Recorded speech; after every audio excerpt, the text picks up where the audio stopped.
Hey guys, I'm Jackie Brubaker, host of the Love You Even More podcast. I'm an author, marriage and family therapist in training, performer, and 2-time Emmy Award winner. Each week, I bring on people from all walks of life to talk to them about their inspiring stories in the fields of self-development, relationships, business, and how you can love yourself even more.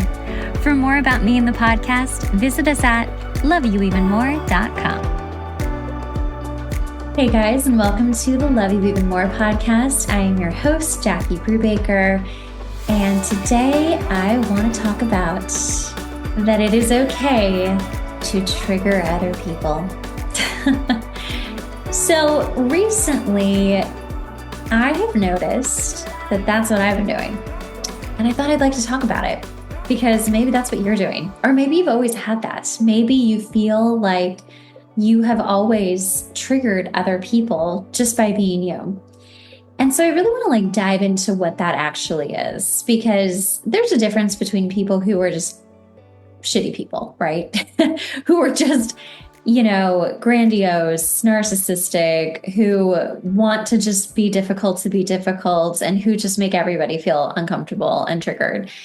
But then there's also the other side of it, where if you don't typically feel that you're a very triggering person, and then somewhere out of nowhere, it just starts happening where you are triggering people. And also, caveat, maybe not people closest to you, people that you don't actually know very well, or people that are sort of in your hemisphere, or in your orbit, but not, super close people, like acquaintances, people you work with, maybe.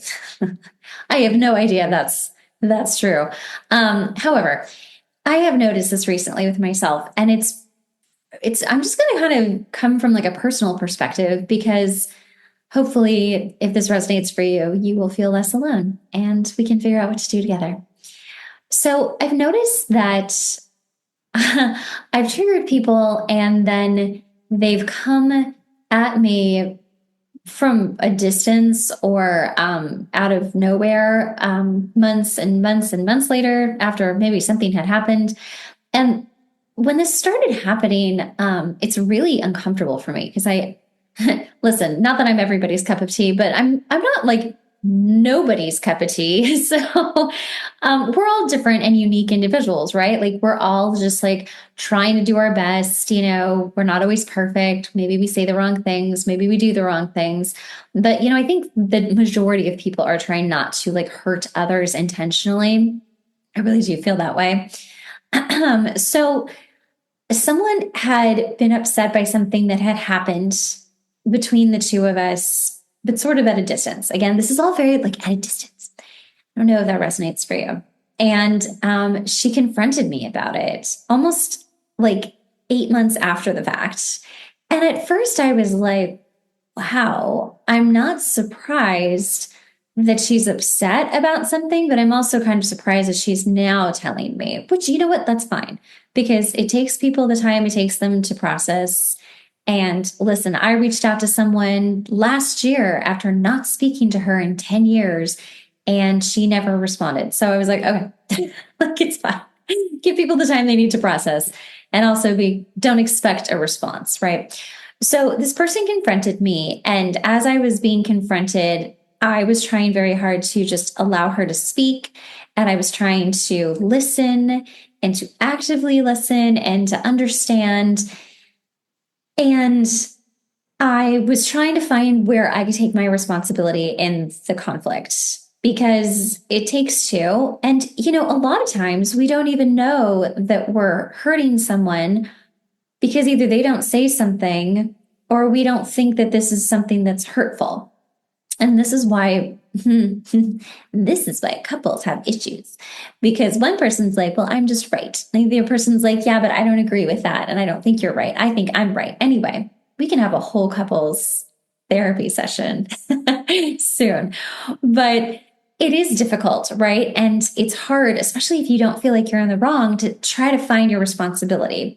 So I was looking, and I was like, you know what? I feel that I can take responsibility for this thing. And that was part of what hurt her. And I did not realize. So I was like, cool, I can do it. I'm giving this example because it'll help. And so it did not end well. Even when I took my responsibility and said how sorry I was, but also at one point, I just had to stop her because I'm like, this isn't really about me anymore. This is about your stuff that you are projecting, throwing onto me. And this is something that you're upset with. I just happen to be a catalyst in it. So there's one scenario where I've triggered someone and it was for an actual circumstance. And a lot of these times there may be a circumstance. Something did happen, but more of the time, and this is kind of where I want to go with it, is that more times than not, you're triggering people by just who you are. And I think, and I believe that that's what happened with this woman. And I believe it's happened multiple times recently. And I want to back up because I had over the holidays, I was having kind of a spiritual growth moment. I was discovering Kabbalah and I really love it. And I was just really feeling deeply into my spiritual roots. I was also like investigating Judaism to try studying Judaism and Kabbalah, very similar, just way more spiritual in the Kabbalah. And, you know, and I was really, really taking a hard look at where my spiritual growth had sort of stalled. Like, I'm a deeply spiritual person. I've studied a lot for a very, very long time, but I felt like it had kind of stalled. So, excuse me, I'm getting over being kind of sick. So, I'm like really trying to find out, like, where can I grow spiritually? And within all of that, I was realizing how much I was dulling my own shine for other people and towards other people and in different scenarios. And I finally just was like, you know what? And by the way, dulling your shine is really just people pleasing, guys. It's people pleasing so that people will accept you, so that you can fit in, so that you hopefully won't trigger somebody. So I made this thing and I was like, I'm going to just stop dulling my shine. And I didn't like suddenly like start wearing heels every day and like, you know, walking around like I was God's gift. I was just, and by the way, we are all God's gift, but I was just like, I'm going to just be myself and not try to make myself smaller for other people when I would naturally do that to try to maybe soothe the situation. I'm going to speak up for myself. I'm going to ask for favor from God, from the universe, to like be my greatest expression of myself, my most authentic self, right? We talk about that a lot, especially on this podcast. So I prayed for that and it happened. It came. It's here. And ever since I did that, things have been real touch and go with people. And I'm like, oh gosh. And it's interesting too, because like at that moment, you know, I could just be like, I don't want to do this anymore. This is hard. I feel uncomfortable and people don't like me, or some people don't like me. The people that love me still love me. Everybody's fine. But yeah, it's difficult. And I was like, yeah, but I don't want to go back and I don't want to be small. And I really just want to be myself. Like, don't we all just want to be ourselves? Yes, we do. We want to be ourselves. We want to just like what we like and dislike what we dislike and just like do our thing, you know, let's do no harm. Hello, I'm a therapist. So yeah, let's do no harm to others, but like, let's do no harm to ourselves. So I was just like, this is really tough. This is really, really tough. I don't like that I'm feeling that I'm getting confronted or that I'm suddenly in situations that I've never been in before where I have to speak up for myself and I have to stand up for what's right. And with the state of the world in our country right now, there's a lot to stand up to for what's right. And it's really important that we do that. But I've never been that kind of a person. Well, I haven't for a very, very long time. I will stand up for what's right, but in small instances. I'm usually very not political, like outwardly, and I still don't like to be publicly. But I really just come from like this very Buddhist place of like, you know, like people need to figure out their own thing and it's not my job to like teach. And that's all true. That's whatever. That's not even Buddhist right there. But it's just like, I'm really just like, not about the suffering of yourself or others. So anyway, tangent. I was like, I don't want to go backwards and I don't want to play small. And I want to be the fullest expression of myself because I'm so tired of not being the fullest expression of myself and making poor choices because of it, because of fear or trying to appease other people. And by the way, the places that I found myself appeasing more than ever were at work. And it wasn't like I suddenly went to work and was like a different person. Nothing changed. It's an energetic change that I asked for, that I allowed myself to just vibrate different. And that's really where I want to come from with this episode is that this wasn't like I suddenly started behaving differently or dressing differently or being more public about anything that I didn't feel I needed to be, like politics. But it was more just about like how I was showing up in my behavior towards others that did not make them feel good. Now, what's interesting about the first story I told was that I hadn't seen her in months, like months and months and months. And whenever I did see her, all those months ago, I was lovely and normal and just neutral. But I could tell that there was things bubbling up for her. So I was like, okay. But so I wasn't surprised with that particular instance. But ever since then, it's just really been about speaking up for myself. So when we actually ask whatever you subscribe to, whatever you believe in, whether it's God, the universe, Buddha, Allah, Jesus, God, it doesn't matter. Even if you just see yourself as your person that you ask, that you call on, right? Like I call on my higher self. When we really ask to be, gosh, this sounds very religious, but like exalted, when we ask to shine as bright as we can, don't take that lightly. Like if you really want that, it will happen. And then it's really hard to turn it off because now you know what it feels like to be your fullest expression and other people aren't going to like it. And I think that almost when people start showing you that they're unhappy with you, it really just shows their projection of themselves onto you. And you become this hyper mirror to other people. And I know a lot of people talk about like, oh, I'm a mirror to you or you're a mirror to me.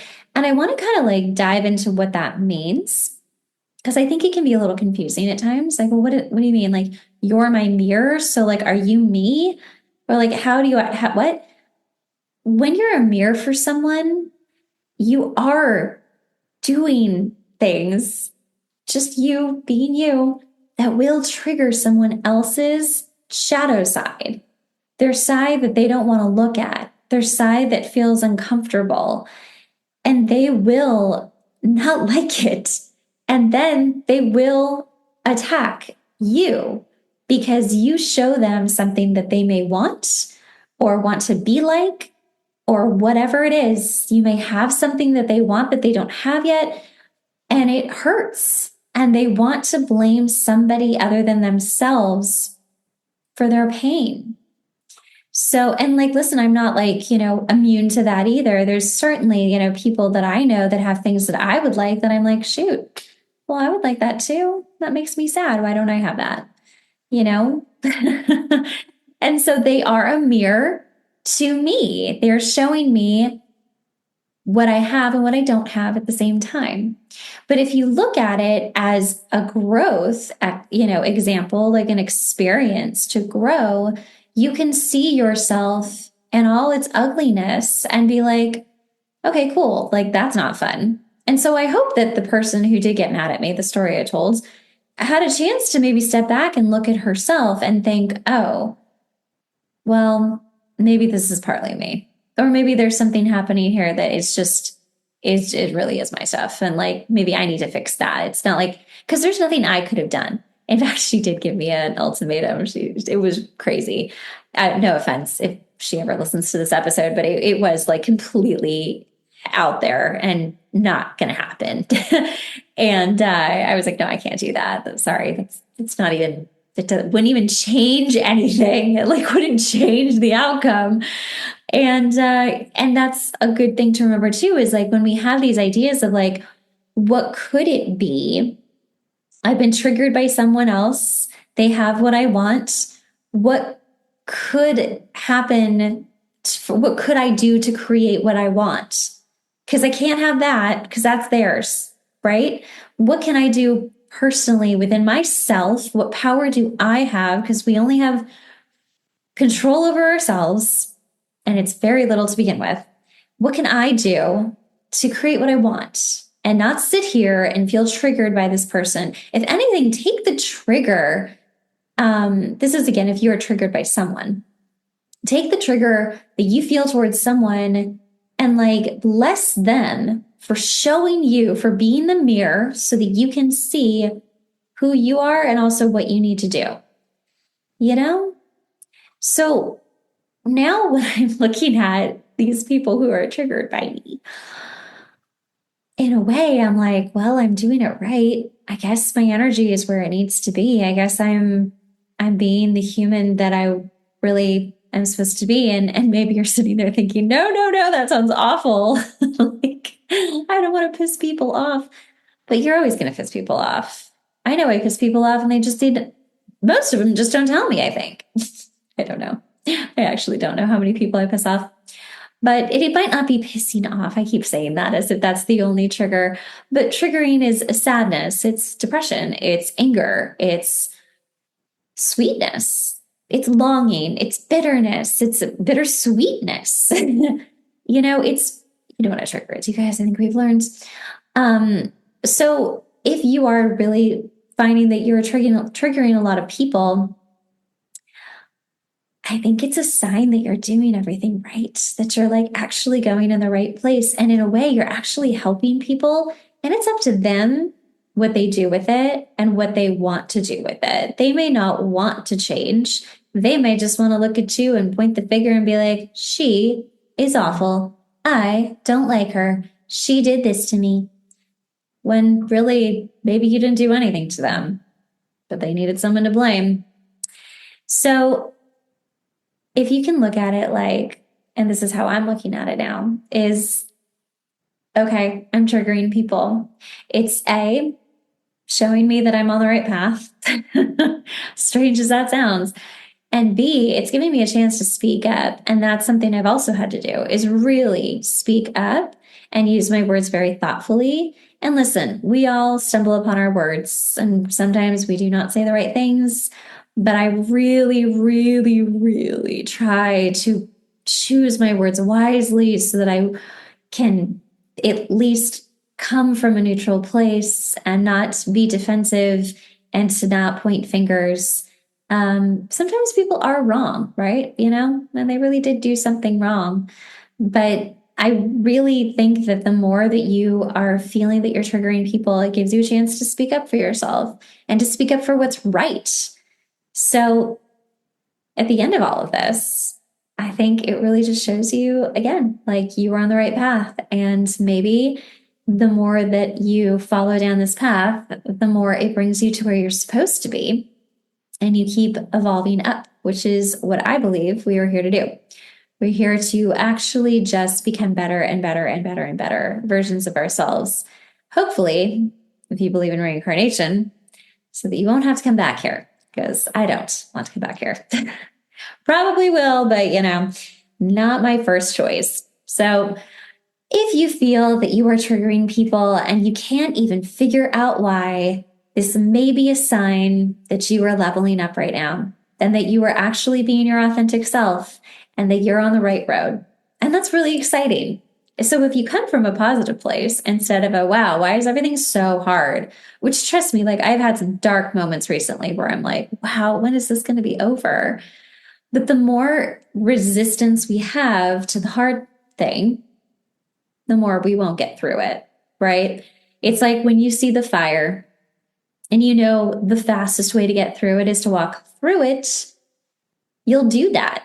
But if you're scared and you don't want to face the fire, you'll try walking around it, but you're just going to keep walking around it. The fire's still going to be on fire. It's still going to be there. So it's better to just walk through the fire, deal with whatever you have to deal with a person or a situation, and just be strong in your convictions, because you are being in your authentic self. And that's really the best place to be. And it weeds out the weak, and it takes away things that are meant to be taken away. You may be the lesson for a lot of people. I truly feel that that is what's happening, is there's a lot of people who are learning a lot of lessons because of other people, as they were triggered. All right, so don't feel bad that you're triggering people. Take it as a good sign. And I'll see you guys next week.